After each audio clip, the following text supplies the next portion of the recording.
ഇടുക്കിയുടെ കുടിയേറ്റ ചരിത്രം പറയുന്ന കുടിയേറ്റ സ്മാരകത്തിന്റെയും ടൂറിസം വില്ലേജിന്റെയും ഉദ്ഘാടനം ഇടുക്കി പാർക്കിൽ നടന്നു. സംസ്ഥാന ടൂറിസം പൊതുമരാമത്ത് വകുപ്പ് മന്ത്രി PA മുഹമ്മദ് റിയാസ് ഓൺലൈനായി ടൂറിസം വില്ലേജിന്റെ ഉദ്ഘാടനം നിർവഹിച്ചു.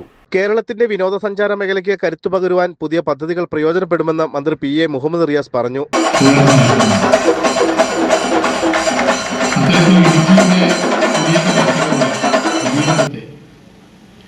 അടയാളപ്പെടുത്തുന്ന പദ്ധതിയാണ് മൈഗ്രേഷൻ മോണ്യുമെന്റ്സ് ടൂറിസം വില്ലേജ്. ശില്പങ്ങളുടെയും ഇൻസ്റ്റലേഷനുകളുടെയും സഹായത്തോടെ ഈ ചരിത്രം വിനോദസഞ്ചാരികൾക്ക് മുന്നിൽ നമ്മൾ അടയാളപ്പെടുത്തുകയാണ്. 3 കോടി രൂപ ചെലവഴിച്ചാണ് നമ്മൾ ഇത്തരമൊരു പദ്ധതി തയ്യാറാക്കിയിട്ടുള്ളത്. സഞ്ചാരികൾക്കൊപ്പം ചരിത്രാന്വേഷകർക്കും ഈ പദ്ധതി ഏറെ ഗുണകരമാണ്. അതോടൊപ്പം തന്നെ installation of photo frames at 7 locations Idukki എന്ന പദ്ധതിയും പൂർത്തിയാക്കിയിട്ടുണ്ട്. 7 ടൂറിസം കേന്ദ്രങ്ങളിൽ ഫോട്ടോ ഫ്രെയിമുകൾ സ്ഥാപിച്ചിരിക്കുകയാണ്.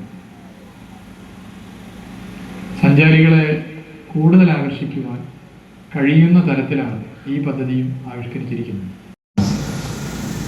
53,033 വിദേശ സഞ്ചാരികളാണ് ഇടുക്കിയിൽ. കഴിഞ്ഞ വർഷത്തെ ഈ കാലയളവിനേക്കാൾ 4% വർധന. കോവിഡിന് മുൻപത്തേക്കാളും 120% വിദേശ സഞ്ചാരികളുടെ എണ്ണം നമ്മുടെ സംസ്ഥാനത്ത് വർദ്ധിച്ചു.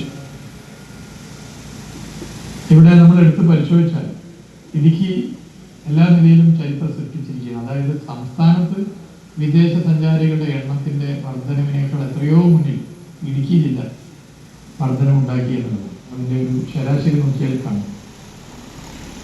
ഇടുക്കി ടൂറിസം മേഖലയിൽ LDF സർക്കാർ ഒട്ടനവധി പദ്ധതികൾ നടപ്പാക്കിയിട്ടുണ്ട്. നമ്മളിനി ശ്രദ്ധിക്കേണ്ടത് പുതിയ ഡെസ്റ്റിനേഷനുകളിലേക്കുള്ള സഞ്ചാരികളുടെ വ്യാപനത്തെക്കുറിച്ചാണ്.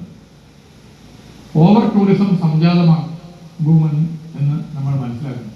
10 കോടി രൂപ അനുവദിച്ചാണ് കുടിയേറ്റ സ്മാരകത്തിന്റെ നിർമ്മാണം. തൊടുപുഴ പുളിയമല സംസ്ഥാന പാതയിൽ ഇടുക്കിക്ക് സമീപമാണ് ടൂറിസം വില്ലേജ് സ്ഥാപിച്ചിട്ടുള്ളത്. ഇടുക്കി പാർക്കിൽ ചേർന്ന ഉദ്ഘാടന സമ്മേളനത്തിൽ സംസ്ഥാന ജലവിഭവ വകുപ്പ് മന്ത്രി റോഷി അഗസ്റ്റിൻ അധ്യക്ഷനായിരുന്നു. ജില്ലാ പഞ്ചായത്ത് പ്രസിഡന്റ് രാരിച്ചൻ നീർണാങ്കുന്നേൽ മുഖ്യപ്രഭാഷണം നടത്തി. ജില്ലാ collector V Vigneshwari, block panchayat president Ancy Thomas, DTPC executive member CB Varghese, ജില്ലാ പഞ്ചായത്ത് അംഗം KG സത്യൻ, വാഴത്തോപ്പ് പഞ്ചായത്ത് പ്രസിഡന്റ് ജോർജ് പോൾ, രാഷ്ട്രീയ സാമൂഹ്യ രംഗത്തെ നിരവധി ആളുകളും ചടങ്ങിൽ പങ്കെടുത്തു.